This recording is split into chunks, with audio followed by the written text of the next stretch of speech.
Hello everyone दोस्तों, मैं अरुण शर्मा। आप देख रहे हैं द सोर्स। दोस्तों स्टूडियो बात करने वाले हैं बीजेपी एनडीए सरकार और इंडिया पार्टी के बारे में कि इस बार बीजेपी हार कर भी जो जीत के लिए मैदान में तो खड़ी हुई है, पर बीजेपी को इस बार विपक्ष जो घेर रहा है उस पर बीजेपी फंस गई है। क्योंकि हर बार बीजेपी अपने आंकड़ों के बलबूते पे उनकी किसी विपक्ष की राजी हो या नाराजी हो, जितने भी कानून थे वो अपने आंकड़ों के बलबूते पे डंके की चोट पे थोप देती थी। पर ऐसा इस बार नहीं है, क्योंकि बीजेपी लोकसभा चुनाव में भी सीटें कम आई हैं और उपचुनाव में भी देखा जाए तो हार हुई है, जिससे राज्यसभा में भी उनका मुकाबला कम हो गया है।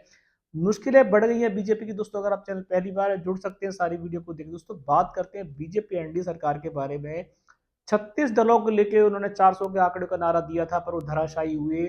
जिस तरीके से 2023 2014 वो आए दिन अपने मन मर्जी के कानून विपक्ष के ऊपर और जनता के ऊपर थोपते रहते थे, क्योंकि उनके पास राज्यसभा और लोकसभा में आंकड़े बलबूते थे, जिसके चलते वो किसी को कुछ नहीं समझते थे। पर इस बार उल्टा समीकरण हुआ है कि बीजेपी अपने सारे समीकरण करने के बावजूद भी लोकसभा चुनाव और विधानसभा चुनाव के बीच में जो उनकी सीटें का चक्कर फंस रहा है उस पर काफी घिर गई है बीजेपी पार्टी। और कोई भी कानून जैसे वो अपने मनमर्जी करना चाहती थी, पर इस बार नहीं कर पा रही है, क्योंकि बीजेपी को अब घेरने के लिए विपक्ष ने अपनी कमर कस ली है।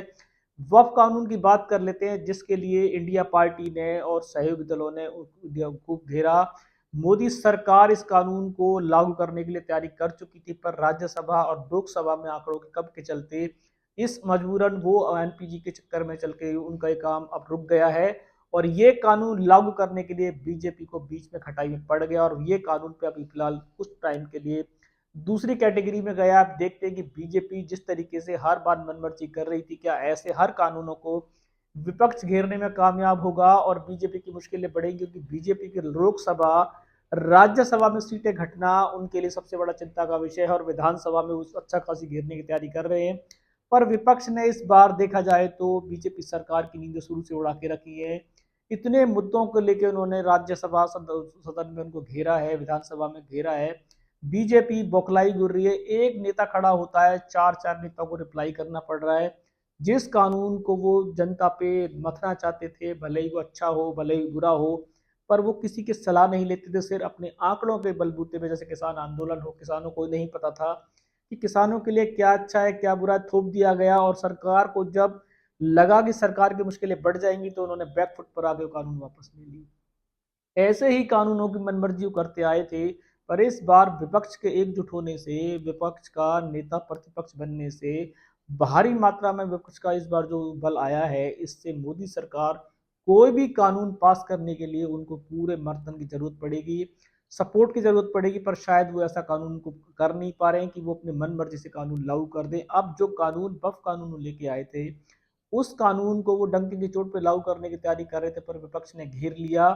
विपक्ष का काम है घेरना। वो अच्छा कानून होगा तब भी घेरेंगे, बुरा कानून तब भी करेंगे, क्योंकि वो ये सहरा किसी और के साथ नहीं बनने देंगे। पर अब कानून में फिलहाल संशोधन के लिए कानून को रोक दिया गया है। अब देखते हैं कि ये कानून संशोधन के लिए रुका है या वास्तव में मोदी सरकार ने घुटने टेक दिए हैं, या इस कानून को दोबारा वो लेके नहीं आएंगे। क्योंकि 5 साल तक उनके पास मैंडेट की दिक्कत है, अल्पमत की सरकार का खतरा है।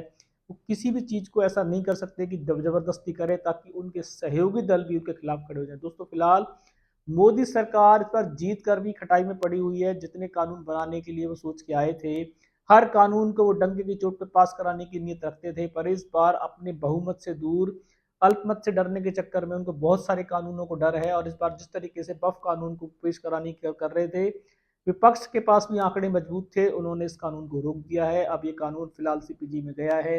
अब देखते हैं इसमें कितना संशोधन होगा।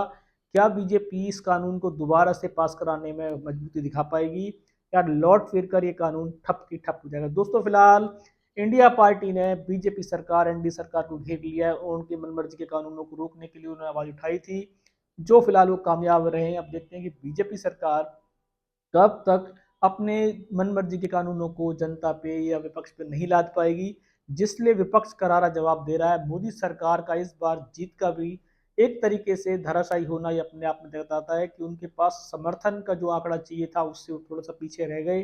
वरना ऐसे कानून तो वो आए दिन जुमलों की तरह लागू कर सकते थे, पर वो जुमले इस बार बीजेपी सरकार को भारी पड़ रहे हैं, क्योंकि वो लागू करने के लिए उनके पास जो दल है उसकी संख्या कम है।